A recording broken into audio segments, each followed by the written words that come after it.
Adventures of the Decepticons Pet Ghost by Played Crowd 5610. Part 3 of Hunting the Nemesis. Chapter 13, Catching Up with the Autobots. Summary. June returns from her kidnapping, shaken, and the Autobots are deeply concerned. The Autobots' base was nothing but quiet on days like this. And by days like this, it means days where all the Autobots and kids were under the same roof, mountain. Jack and Miko sat on the Autobots' base's only couch, elbowing each other, trying to distract one another from winning the game they were currently playing on the TV. Bumblebee and Ruff watched the game over the teens' shoulders with interest. Bulkhead and Ace were having a conversation in the back, and Ratchet stood working on a few of his tools, threatening anyone who would try and distract him with a thrown wrench. Optimus stayed a safe enough distance away as he started up a conversation with his old friend. Miko let out a whoop as her character got the upper hand, and Jack groaned. "Come on, Miko, that was pure luck," he said, smashing the buttons in an attempt to recover before slumping down in defeat on the couch. Miko smirked. "Luck or skill?" "Darby." She stood from the couch to do a victory dance. Before Jack could retort, the door to the base slipped open. Agent Fowler. This was normal. The agent would come storming in, about to yell about something or other, and get mad at Optimus. Everyone was tired of it. Jack glanced up, away to see what was going to happen when he froze. Agent Fowler was supporting a person. Not just any person. Jack's mom. "Mom!" Jack shouted, dropping the control and rushing to her side. "What happened? Are you okay?" He put his hand on her shoulder, trying to get a closer look at her. June offered a weak smile and held out one hand in a slow-down motion towards her son. "I'm fine, honey," she said softly, leaning into Fowler's for support. "She was kidnapped by Cons," Fowler answered for her. "What?" Jack's eyes widened, and he looked back and forth between his mom and Fowler in horror. The Autobots quickly gathered around. Bumblebee beeped in concern, placing Ruff on the catwalk, while Ratchet immediately began scanning June. Fowler led her to the couch and set her down before grabbing a blanket to place around her shoulders. "We had some strange reports from the hospital, and when we went to investigate, we discovered June in the lot. She was pretty shaken up," he explained. "How did you get away?" Ruff asked, his voice small. They let me go," June said in disbelief. Everyone in the room stared at her, eyes wide in shock. "That's entirely unlike the Decepticons," Ratchet said, looking back at the scan he took of June's vitals, seemingly happy with them before closing it. "They wouldn't just release you without a reason. Why would they risk exposure to take you in the first place?" What did they want with you?" Ace asked, her tone sharp. "They don't know your connection to us, do they? Because if they do, that puts you and the kids in even more danger." June shook her head. "No, it wasn't that. They didn't want me because of my connection to the Autobots. At least, I don't think so. They didn't even know who I was." "Then what did they want?" Jack asked, sitting down next to her on the couch and putting a supportive hand on her knee. "They wanted me for my medical expertise," June explained. "At least, that's what the chat, Starscream said." "Wait."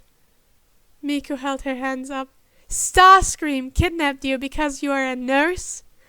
What would an ugly gray Silito-heeled con want with a nurse?" June looked at her hands and then back up at the others, taking a steady breath. It's been a long day for her. "He wanted me to patch up someone who was very injured." "Who?" Optimus asked, his deep voice resonating through the room. June hesitated, her face pale as she glanced at Jack. "It was a boy, a human boy, about Jack's age." "What?" The Autobots chorused, their disbelief echoing through the base. "There's a human in Decepticon possession? Optimus' voice was heavy with concern. June nodded. He looked like he'd been through a lot. He was unconscious when I got there, but when he woke up, he didn't seem surprised. It was like he knew them. Her voice cracked slightly, and she pressed a hand to her face. Oh God, he reminded me of Jack. I can't imagine Jack in the hands of the Decepticons. Jack's stomach twisted, his mind racing. Mom, he said, his voice barely above a whisper. Hey, what if it's the kid that Jack ran into at the race with Bumblebee? Miko suggested, voice seeming too chipper for the situation. Ralph tilted his head and readjusted his glasses. But wasn't that 6 months ago? Ace crossed her arms. I put him somewhere safe after the race. Knockout never left my sight until he escaped. There's no way they could have gotten him again. Fowler's frowned, rubbing his chin. I tried looking into it after your report. We couldn't find a trace of the kid after the incident. No cameras, no witnesses. It's like he was a ghost. You think they kidnapped him again because he knew too much? Ace suggested. Tracked him down again? It's a possibility. Optimus said gravely. If this human is being held by the Decepticons, it is cause for concern. We must determine his connection to them and ensure his safety. June started to speak again, but hesitated when she looked over at the kids. Their eyes settled on Jack for a long moment before turning away. I need to speak with Ratchet and Optimus in private. Fowler too. Oh, come on! How come we don't get in on the hot goss? Miko cried out. It's not hot goss, Miko. This is serious, Jack snapped, standing up from the couch. My mom was kidnapped by Decepticons. This isn't just another one of your fun adventures. He threw his hands to the side in outrage. Optimus tilted his head to the side in judgment. Ace, Bulkhead, Bumblebee, please accompany the human children elsewhere while we discuss this. Miko crossed her arms in a pout. So unfair! Bulkhead sighed and used his hand to usher the teens out of the room. Come on, Miko. Jack gave one last worried glance back to his mom before leaving with Ace. He wanted to stay more than anything, make sure she was okay, but something must have happened that he really doesn't want him to hear. Optimus tilted his head towards June, patiently nodding. What is it that you wish to speak with us about? June looked away, her expression troubled. The kid's injuries. Do you think the Decepticons might have caused them? Or someone else? I don't know. If it was the Decepticons, could this end up happening to the kids? I don't want them being in danger like this. He put her hand in her hands. Taking a steady breath, Agent Fowler placed a comforting hand on her shoulder. Optimus hummed thoughtfully. It is a possibility, though an unlikely one. So is a human getting medical attention on a Decepticon warship, Ratchet countered. Perhaps the human has intelligence or knowledge the Decepticons require him to stay alive for. He placed the service on his chin. That could be, Fowler agreed. We've seen a few cons working with humans to get what they want in the past. Like Arachnid or Mac. June shivered at the name. Optimus nodded, his tone thoughtful. Perhaps the origin of the injuries could shed some light on the situation. He turned to June. June pressed a hand to her temples as she tried to think. There were deep scratches across his sides. I wasn't allowed to remove any clothing to fully assess the injuries. I wasn't allowed to. I only saw what was exposed. The medic, or whatever Knockout is, wouldn't let me. Scratches? Ratchet prompted. Optics narrowing. June nodded. And burns, bad ones. They were the worst of it, I think. And what worries me most, I haven't seen anything like this before. She looked up at Optimus, hesitant and fear plain in her eyes. The burns had smeared into his abdomen, semi-castrating the flesh on the sides of the injuries. The closest I could tell, they came from some sort of laser.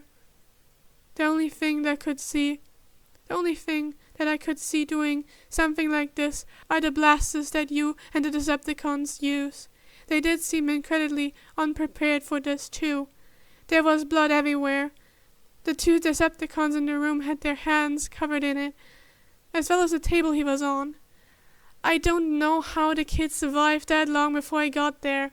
The Autobots waited patiently for her to continue.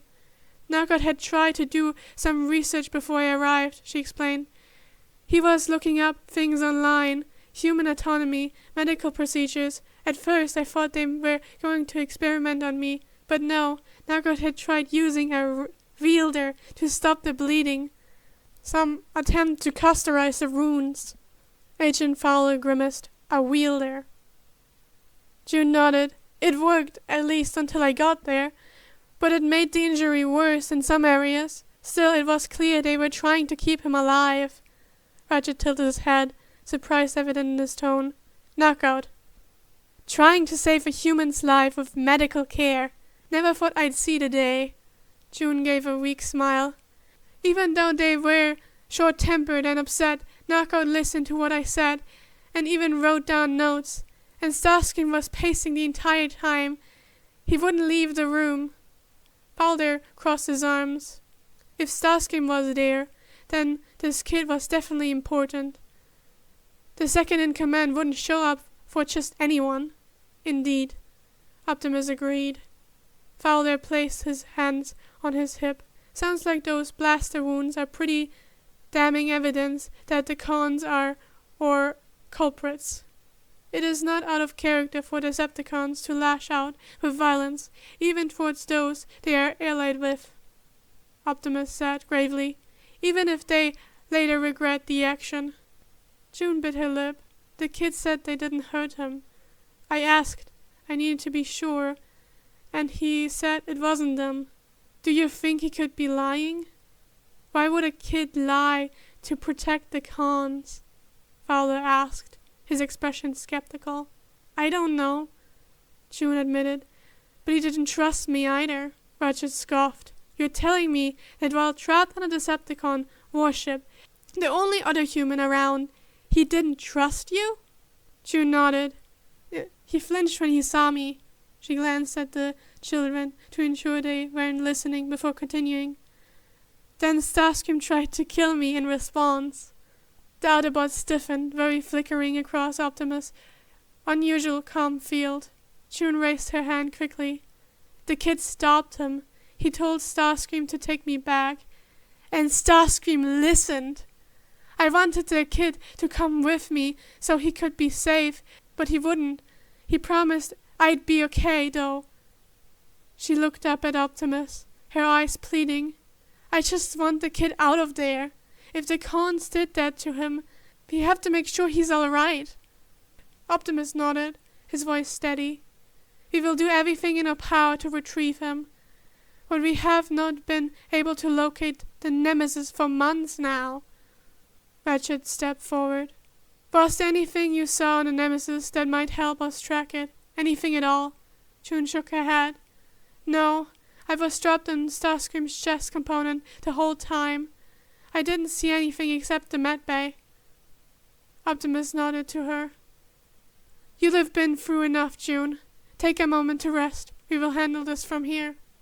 Agent Fowler helped carry June away, and Optimus turned to his long-time friend and medic. The situation is deeply troubling, Optimus rumbled. Ratchet folded his arms, a frown pulling at his features. A human in Decepticon possession, injured, yet receiving medical care? It defies all logic. Optimus tilted his helmet. The Decepticons have never prioritized human life before. Starscream's involvement only deepens the mystery. If the child's injuries resulted from an internal Decepticon conflict, Starscream would have little reason to keep him alive, let alone seek medical attention for him. Ratchet paced, his servos clenching briefly before releasing, unless it was Starscream himself that injured him, and he was attempting to rectify the mistake before he got in trouble. Fear of punishment from Megatron? The child must be valuable to them in some way, information perhaps, or leverage. Whatever it is, it must be significant. Optimus' optics narrowed in thought. This is a possibility, but in the instance that the Decepticons were not responsible for the injury, the question remains, who was? Roger exhaled. A sharp hissing escaped his vents. Whoever it was didn't hold back. Blaster burns, deep lacerations, from the sound of it. It's a miracle the kid survived long enough for June to step in, and yet, his frown deepened. The boy claimed the Decepticons didn't hurt him, but flinched when June approached. For him to react that way, to a human, of all things, it suggested something deeper we are not seeing yet. Optimus straightened. Whatever the circumstances, we cannot leave a child in Decepticon custody. His safety, and the potential implications of his presence aboard the Nemesis, demand our attention. Archer nodded grimly. Agreed, but without any way to locate the Nemesis.